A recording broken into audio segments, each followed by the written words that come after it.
Guys, अस्सलाम वालेकुम and welcome back. तो चुड़ैल मुर्गी और इसके पूरे टब्बर को कुछ ना कुछ तो चाहिए ना, तो ये लोग पड़ गए हैं इकरारुल हसन साहब के पीछे, क्योंकि इकरारुल हसन साहब ने इनको एक्सपोज कर दिया है।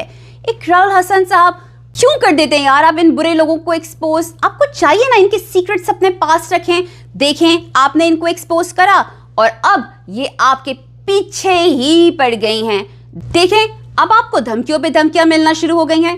पहले ये आपको कहती थी ये मेरे भाई हैं, कहती थी मैं इनकी फैन हूं, ना आप इनके भाई रहे और ना ही ये रही आपकी सीलिंग फैन। से इकरारुल हसन साहब ने इनको एक्सपोज किया है, इनकी हरकतें और भी ज्यादा रेडिकल हो गई हैं, एक्सट्रीम पे आ गई हैं। इनके बारे में मैंने एक पैटर्न देखा है, जब इनके पास कुछ भी नहीं होता प्रूफ करने के लिए और ये निहायत से ज्यादा गिल्टी होती हैं, तो ये खाली पीली की धमकियां मारती हैं। ये कहती हैं आ जाओ FIA में, मैं भी यहाँ तुम भी यहाँ, इकरार अब तुम माफी मांगोगे, पूरी पब्लिक के सामने माफी मांगोगे। ऐसा ये पहले भी क्लेम कर चुकी हैं, मेहदी साहब को भी बोल चुकी हैं, इस तरह की धमकियां लगा चुकी हैं। कभी माफी मांगी? हमने तो ना सुनी।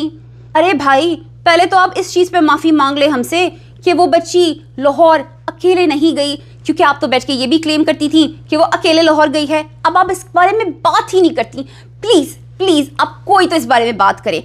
मैं चाहती हूं आप में से कोई भी ओपन चैलेंज है मुझसे इस बारे में बात करे कि बच्ची के बारे में आपने कहा था कि वो अकेली कराची से लाहौर गई है, लेकिन वो तो नहीं गई, तो आपने ये क्यों बोला था? तो आप इस बात के ऊपर सॉरी बोलें और हम सबको बताएं कि आप इस झूठ के अंदर क्यों शामिल थी। पूरा का पूरा टब्बर इस बात के ऊपर अवाम से माफी मांगे, सॉरी बोले और अपने आप को एक्सप्लेन करे कि हमने इस बारे में झूठ क्यों बोला, हमने क्यों इस लाई को कंटिन्यू किया फॉर मंथ्स। तो आप पूरी आवाम के सामने इस बात को एक्सेप्ट करें कि आप एक बेवकूफ, जाहिल और इडियट हैं कि आपने उस बच्ची की बात पे यकीन कर लिया। हमारे सामने भी आके वो बोलती रही है, लेकिन हम में से तो किसी ने यकीन नहीं किया, एक सेकंड के लिए भी उसकी बात पे यकीन नहीं किया हमने। आपने तो फौरन से यकीन कर लिया। ना सिर्फ आपने यकीन किया, बल्कि आप उसकी लॉयर बन गई। आपने आके हर जगह इस चीज को डिफेंड भी करा। तो चलें जी, ओपन चैलेंज खाली आपके लिए नहीं, आपके टब्बर के तमाम उल्लुओं के लिए ये चैलेंज है कि जी जवाब दीजिए, वीडियो मैसेज बनाइए और मुझे सेंड करिए प्लीज। इस चीज का जवाब दीजिए सबसे पहले तो कि आप लोगों ने इस बात पे यकीन किया, हम सबको ये बात सेल करने की कोशिश की, अपनी ऑडियंस को ये बात सेल करने की कोशिश की। तो अब आप लोग क्या फरमाते हैं? सॉरी कहना पसंद करेंगे आप लोग? हम सुन रहे हैं।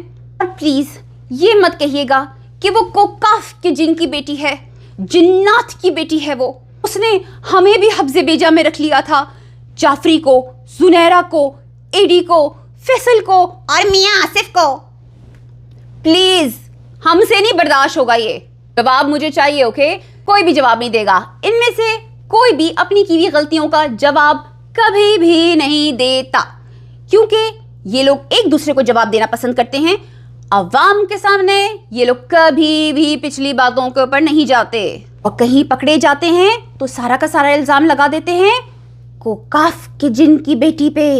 मूविंग फॉरवर्ड इनका कहना यह होता है कि इकरारुल हसन साहब जो हैं वो इनकी मिन्नतें कर रहे थे, रो रहे थे, इनके पैरों में पड़ गए थे, इनको अपने घर बुला रहे थे कि प्लीज प्लीज प्लीज इन दोनों का मेरे साथ एक मुलाकात करवा दें आप।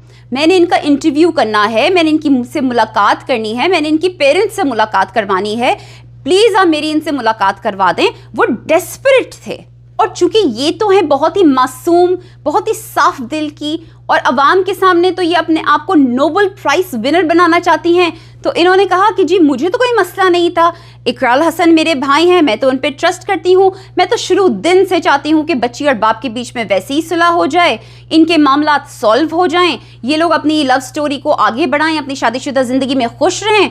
तो मैंने कहा हाँ हाँ कोई बात नहीं, आप जाएं, ठीक है, अब आप सुलह सफाई करने की कोशिश कर सकते हैं। लेकिन वो चलाकू मासी, वो 14 साल बच्ची, कोकाफ के जिन की बेटी, वो ना मानी। वो कहती है आप इन पे ट्रस्ट कर सकती हैं, लेकिन मैं नहीं कर सकती। मैंने ना अपने 14 साल की उम्र में पूरी दुनिया देखी हुई है, सब समझती हूँ मैं, इन जैसे बहुत देखे मैंने, मैं नहीं दूंगी इनको इंटरव्यू। मैं तो तैयार थी भाई, लेकिन वो ही ना मानी, तो इसमें मेरा क्या कसूर है? और ये देखें, इकरारुल हसन साहब मेरे ही पीछे पड़ गए हैं।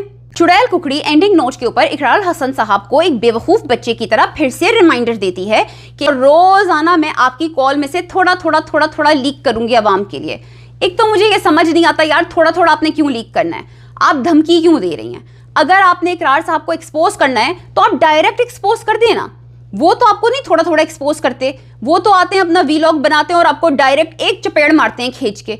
वो तो नहीं ऐसे करते कि मैं चपेड़ मारूंगा, मैं मारने लगा हूं, मेरा हाथ उठ रहा है। वो तो नहीं किस्तवार आपको चपेड़ लगाते, डायरेक्ट लगाते हैं आपको ताड़ करके मुंह पे। आपके हर इल्जाम का इकरारुल हसन साहब ऐसा क्लासिकल जवाब देते हैं कि बस मैं सोचती रह जाती हूं कि इस पर ये क्या बोलेंगी, जबकि मुझे पता होता है कि इस पर ये कुछ भी नहीं बोलेंगी।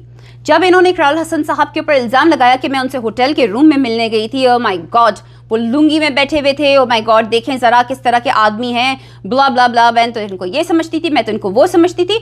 उस पर इकरारुल हसन साहब ने बहुत ही डिसेंटली एक बात की कि देखें जी, मैं बहुत ही एहतराम के साथ, एक लेडी हैं, मैं फिर भी अपनी दिफा में कुछ तो जाहिर है बोलूँगा ही ना। तो उन्होंने बड़े डिसेंटली जो बात कही, I was like oh wow, what a decent reply कि अगर आपके साथ मैंने कुछ गलत किया है तो ठीक है जी, आप फिर बताइए कि अगर मैंने आपके साथ कुछ गलत किया है, आपके साथ किया है तो फिर मैंने बाकियों के साथ भी किया होगा, लेकिन पहले फिर आप अपना बताइए ना कि मैंने आपके साथ कुछ गलत किया है या नहीं। आई वाज लाइक वो इकरारुल हसन साहब, गो मैन, क्या जवाब दिया आपने। ओ चुड़ैल कुकड़ी, एट द वेरी एंड मेरा मशवरा आपको ये है कि आपके पास जो कुछ भी है इकरारुल हसन के ऊपर, आप प्लीज हमें एक ही दफा में बता दें। Do not waste our time. यार हमारा वक्त भी वेस्ट मत करो और अपना वक्त भी वेस्ट मत करो। जाफरी साहब आपकी दवाइयां लेकर आए थे, जाइए वो दवाइयां खाइए और सो जाइए, इससे पहले कि वो दवाइयां मियां आसिफ खा लें। On that note guys, I'm gonna go now. Take care, Allah Hafiz and fi aman Allah.